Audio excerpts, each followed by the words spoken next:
Olá, meu querido irmão, minha querida irmã, a paz do Senhor a todos, meu amigo, minha amiga, uma palavra de Deus ao teu coração.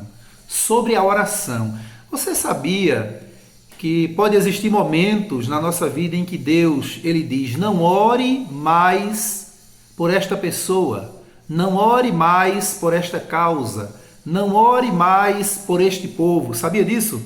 Agora, para você entender, não é, esse pedido, essa ordem de Deus, você tem que estar em plena comunhão com Ele, para você não cair no erro de, ou por raiva, por ódio, por ressentimento de algo, de alguém, você deixar de orar, né? Observe, vamos ler um texto na palavra de Deus, capítulo 7 do profeta Jeremias. Vocês sabem que o profeta Jeremias foi chamado de profeta lamentador, o profeta chorão. Inclusive foi ele que escreveu Lamentações após o povo de Judá ter sido levado cativo. E ele foi o profeta que mais sofreu no Antigo Testamento porque ele amava demais o povo, né? E o povo era de dura serviço, o povo estava vivendo um momento de apostasia muito grande e a mensagem de Jeremias era uma mensagem de juízo, mas ele falava isso com muito amor pelo povo. Ao passo que ele levava a mensagem de juízo, olha, se vocês não se consertarem, virá uma nação do norte que os levará cativo. Ele estava falando de Babilônia, de Nabucodonosor. Mas o povo, quanto mais ele falava, o povo mergulhava no erro. Os reis de Judá mais o perseguiam, mais mergulhavam no pecado. E Jeremias, ao passo que levava essa mensagem dura de Deus, de juízo, ele amava demais o povo e não parava de orar a Deus pelo povo, de interceder. Mas Deus já havia decretado a sentença e disse a Jeremias, olha, não ores por este povo. Veja só o que diz capítulo 7, versículo 16. Tu, pois, não ores por este povo, nem levantes por ele clamor ou oração, nem me importunes, porque eu não te ouvirei. Deus chega a chamar Jeremias de importunador. Veja que coisa, né? Aí você lê todos os capítulos seguintes, você vai ver a insistência de Jeremias, as orações de Jeremias intercedendo pelo povo e Deus replicando, refutando, dizendo a ele, não perca tempo com isso, não ore porque eu não vou ouvir, eu não vou atentar. Mas no capítulo 14, versículo 11, está escrito o seguinte, disse-me mais o Senhor, Jeremias dizendo, não rogues por este povo para bem. Era como que Deus estava dizendo, olha, é melhor tu orar para mal, para que eu castigue o povo e não para bem. Deus diz, não rogues, não interceda por este povo para bem. O 12, quando jejuarem, não ouvirei. O seu clamor, e quando oferecerem holocausto e oferta de manjares, não me agradarei deles, antes eu os consumirei pela espada e pela fome e pela peste.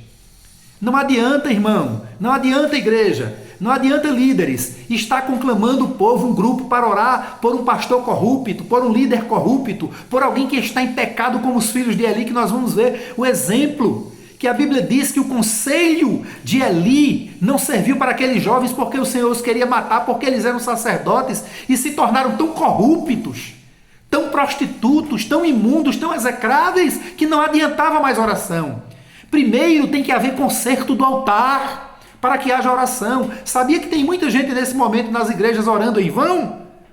Orando por alguém que porventura está na liderança de determinada igreja, mas está em pecado, está tão mergulhado, tão entranhado no pecado que está podre.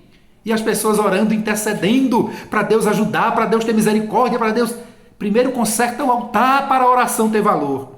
Mas, queridos, Jeremias, ele continuou insistindo. O capítulo 14, ele continua insistindo. Aí no capítulo 15, versículo 1, a gente percebe aqui que Deus já está irritado com Jeremias. Aí Deus diz assim, o versículo 1, ele escrevendo diz Jeremias, disse-me porém o Senhor, ainda que Moisés e Samuel se pusessem diante de mim, não seria a minha alma com este povo, lança-os diante da minha face e saiam. Deus disse, olha Jeremias, se Moisés e Samuel se colocassem aqui intercedendo, Moisés e Samuel já haviam falecido, não é? Eu não era com eles, imagine contigo, Deus estava dizendo isso, não adianta Jeremias, não adianta. Eu já determinei a sentença. E você sabia, queridos? Sabia, minha querida irmã, meu querido irmão, que Deus já determinou a sentença na vida de alguém, na vida de um grupo, na vida de determinado líder? Não adianta orar. Veja o que é que diz o pastor Donald Stampes a respeito dos filhos de Eli, sobre a expressão que está no capítulo 2, versículo 25 de 1 Samuel. E o Senhor os queria matar, não adiantou o conselho de Eli, meus filhos, que é isso que vocês estão fazendo? Eli já estava se desviando, era um sumo sacerdote negligente que era para ter disciplinado os seus filhos? Quantos pastores estão por aí em pecado de adultério, prostituição, roubando a igreja, praticando toda sorte de iniquidade e ainda por cima escondendo os pecados de seus filhos? Estão pagando e pagaram um preço muito alto. Essa expressão, e o Senhor os queria matar, do capítulo 2, 25, significa: os filhos de Eli endureceram o coração e pecaram abertamente e sem constrangimento. Daí a advertência de Eli não teve efeito moral sobre eles. Para eles já se passaram o dia da salvação, estando, pois, destinados por Deus à condenação e à morte. Oxalá, queridos, que alguns pastores, alguns líderes, por pecarem tanto, oxalá que o tempo da salvação não tenha passado para estes homens.